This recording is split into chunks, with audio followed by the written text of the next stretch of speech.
오늘 읽을 말씀은 요한 1서 4장 9절입니다. 요한 1서 4장 9절. 묵상의 주제가 매우 중요한 주제입니다. 독생자. 이 독생자라는 용어가 한글 개역 성경에서는 5구절에 소개됩니다. 우리가 어려서부터 신앙생활 하기 까닭에 큰 의미 없이 그저 아무런 생각 없이 독생자 예수 그리스도 이렇게 부르면서 지내왔는데 이 독생자의 의미가 과연 무엇인가? 어느 곤충학자가 한날은 개미를 연구하기 위해서 개미들이 개미굴을 파고 집을 짓고 살아가는 그 구멍에다가 나무 젓가락에 불을 붙여가지고 개미 구멍에 씹어 넣었다 그럽니다. 갑자기 개미 집에 불이 나잖아요. 그러니까 제일 먼저 불을 발견한 개미가 불을 피해 도망가는 것이 아니라 불 속으로 들어가더랍니다. 그러니까 그 다음에 2번째 개미, 3번째 개미 그 불구덩이 속에 들어가니까 점점 불이 약해져서 불이 꺼지더래요. 참 신기하다. 어떻게 이런 일이 있을까? 그리고 개미의 몸을 분해하니까 개미의 몸에 키틴질 우리 요즘에 키토산 그러죠. 이 갑각류의 곤충 또 이 생물들 새우, 게 이런 그 껍데기 그게 키틴질에 속하는 겁니다. 그 키틴질이 불을 끄는 소화제 역할을 한다는 거예요. 지금 이 세상이 난파선과 같습니다. 특히 자유대한민국은 심각한 난파선입니다. 그 난파선에 많은 사람들이 승선해 있는데 그들을 구원하기 위해서는 어떻게 해야 됩니까? 배를 끌어올려야 되는데 배를 끌어올릴 수 없기 때문에 구명보트를 던져야 됩니다. 구명보트에 올라타야 됩니다. 이 독생자라고 하는 의미가 바로 구명보트와 같은 의미라고 하는 것 먼저 염두에 두시고 오늘 말씀을 우리가 함께 살펴보겠습니다. 요한 1서 4장 9절입니다. 하나님의 사랑이 우리에게 이렇게 나타난 바 되었으니 하나님이 자기의 독생자를 세상에 보내심은 저로 말미암아 우리를 살리려 하심이니라. 난파선에 승선해 있는 수많은 생명들 바닷물에 전부 빠져 죽을 수밖에 없는데 그들을 살릴 수 있는 유일한 방법은 뭡니까? 독생자라고 하는 구명보트. 그래서 이 독생자라고 하는 구절이 요한복음 1장 14절, 3장 16절, 3장 18절, 히브리서 11장 17절, 그리고 오늘 요한 1서 4장 9절에 이 5번 소개됩니다. 과연 독생자라고 하는 이게 한문자잖아요. 홀로 독, 날생, 아들자. 그래서 하나뿐인 아들로 태어났다. 유일하게 하나뿐인 아들이다. 우리는 그런 뜻으로 번역을 했습니다마는 헬라어 성경에서 독생자라고 하는 이 의미는 외아들이 아니라 유일하신 아들, 독특한 아들. 난파선의 수많은 승객들을 구조하기 위해서 아주 독특한 방법, 유일한 방법, 한꺼번에 그들을 전부 다 구명보트가 얼마나 작습니까? 그저 고작해야 5명, 6명, 7명 정도밖에 올라타질 못합니다. 그러면 그 많은 승객들이 구명보트 수만큼 밖엔 생존의 가망성이 없을 때 이 독생자라고 하는 특별한 구명보트. 그래서 우리는 이제까지 외아들 이렇게 이해했습니다마는 이번 기회에 이 독생자는 유일하신 아들, 유일한 방법, 독특한 아들, 독특한 방법, 하나님의 구원의 놀라운 섭리를 우리가 이 용어에서 반드시 바르게 깨닫고 이해하고 믿어야만 합니다. 그래서 우리가 이 독생자를 설명하기 위해서 마태복음의 족보를 보면 마태복음 1장 2절에 아브라함이 이삭을 낳고, 우리가 낳는다는 건 뭡니까? 여자가 자식을 낳을 때 낳고 그럽니다. 그런데 킹 제임스 버전이란 영어 성경에서 에이브라햄 비겟 아이작 그랬습니다.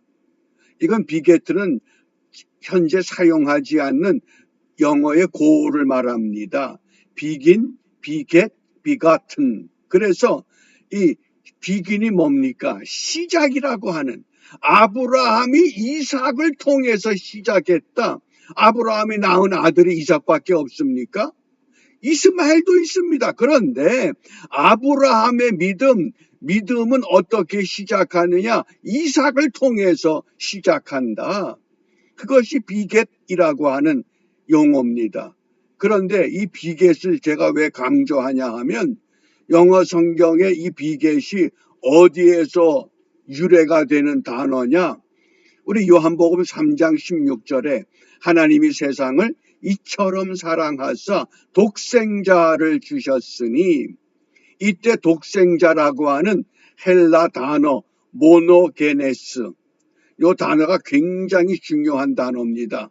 이 단어 하나쯤은 기억하고 있으면 우리 신앙생활의 질을 한 단계 올릴 수 있습니다. 독생자를 주셨다. 뭡니까? 유일한 아들, 독특한 아들. 하나님이 어떻게 아들을 낳습니까? 아브라함이 이삭을 낳고 같은 용법입니다. 하나님이 독특한 방법, 유일한 방법, 어떻게 독생자를 주셨으니 이는 저를 믿는 자마다 멸망치 않고 영생을 얻게 하려 하십니다. 이 모노게네스, 굉장히 중요한 용어입니다. 모노게네스, 독생자는 뭐냐? 모노게네스다.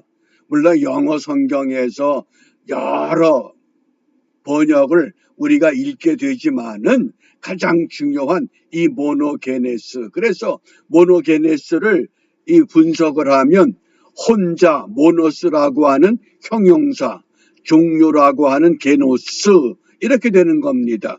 그래서 아브라함이 이삭을 낳았다? 근데 이때 그 이삭이라고 하는 이 모노게네스를 우리 성경의 아들로 번역을 해서 문제가 된 겁니다. 그러니까 바람직한 번역은 아닙니다.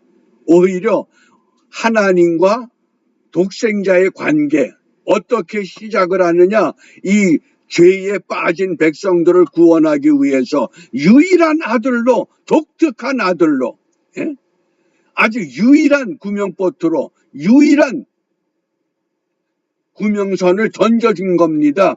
그 구명선이 한두 사람 타는 것이 아니라 누구든지 믿으면 멸망하지 않고 구원을 얻는, 그것이 모노게네스라고 하는 용법입니다. 그렇기 때문에 오늘 이 독생자, 모노게네스, 이걸 정확히 이해를 하시면 성경은 이 모노게네스, 독생자를 어떻게 설명하느냐, 두 가지 말씀을 소개합니다. 첫 번째, 요한복음 10장 30절입니다. 나와 아버지는 하나이니라. 아버지와 아들의 관계, 하나님과 예수 그리스도의 관계는 뭡니까? 아버지와 아들, 나코의 개념이 아니라 모노게네스, 새로운 시작. 어떤 시작? 인류를 구원하기 위해서 독생자라고 하는 명칭으로 이 땅에 보내주신 특별한 구원의 방법이었는데, 아들이 아니라고 하는 겁니다. 나와 아버지는 하나다. 성부 하나님, 성자 예수님, 성령 하나님, 삼위일체를 설명하는 용법으로 이해하면 독생자 모노게네스, 그 아들의 의미를 우리가 정확히 이해할 수 있습니다. 그래서 예수 그리스도는 독특한 아들이다. 어떤 유일하신 방법, 유일하신 독특한 방법. 이 요한복음 10장 30절, 그리고 두 번째 말씀이 빌립보서 2장 6절입니다. 그는 근본 하나님의 본체시나 하나님과 동등됨을 취할 것으로 여기지 아니하시고, 아버지와 아들이 하나인데 하나님과 예수 그리스도는 하나입니다. 아들이라고 하는 것은 우리에게 이해를 돕기 위해서 번역한 용어지 바람직한 번역은 아니었다고 하는, 그래서 그는 근본 하나님의 본체시나 하나님과 동등됨을 취할 것으로 여기지 아니하시고 어떻게 오셨다? 독생자로, 모노게네스로, 유일하신 구원의 방법으로. 그래서 내일 읽을 말씀에 보면 그 방법이 화목제물이라고 하는 것으로 우리에게 설명이 되는 겁니다. 요 개념을 잘 이해하시고, 굉장히 어려운 개념인데 저도 이걸 쉽게 설명하느라고 했는데 만족하진 못합니다. 그러나 분명한 건 이 독생자 모노게네스, 하나님의 독특한 아들, 하나님의 독특한 구원의 방법, 유일하신 구원의 방법, 그 거대한 유람선이 바다에 침몰해 가고 있는데 그 모든 승객들을 한 사람도 빠짐없이 구원해 낼 수 있는 구명선이 무엇인가? 그것은 바로 모노게네스라고 하는, 독생자라고 하는 구명선을 통해서 누구든지 저를 믿으면 멸망하지 않고 영생을 얻게 하신다. 아멘이십니까? 바로 그러한 것, 그것이 독생자의 신앙이라고 하는 것 마음에 두시고, 그러면 우리가 이 아침에 무엇을 기도할까요? 요한복음 8장 32절입니다. 진리를 알지니, 알레데이아, 진리, 그것을 알면 진리가 너희를 자유케 할 수 있다. 그래서 말씀을 깨닫는 주의 영을 주시옵소서.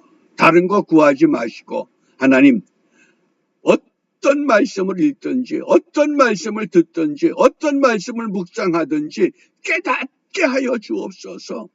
그 깨달을 때 성령의 감동으로 살아갑니다. 성령의 능력을 행할 수 있습니다. 오늘도 이러한 믿음을 갖고 삶의 도처에서, 이 난파선에서 허덕이는 수많은 생명들, 그들의 손을 잡고 모노게네스라고 하는 구명보트에 올라타는 우리 모두가 되시기를 주님의 이름으로 축복합니다. 기도하겠습니다. 사랑과 은혜가 풍성하신 하나님, 멸망의 구덩이에 빠져 있을 때 모노게네스라고 하는 특별한 방법으로 우리를 구원하기 위하여 이 땅에 내려오신 우리 주님을 다시 한번 우리 마음 가운데 모시고 온종일 주와 동행함으로 그 옛날 에녹과 같이, 엘리야와 같이 동행의 기쁨을 누리며 살아가는 우리 모두가 될 수 있도록 인도하여 주시옵소서. 예수님 이름으로 기도합니다. 아멘.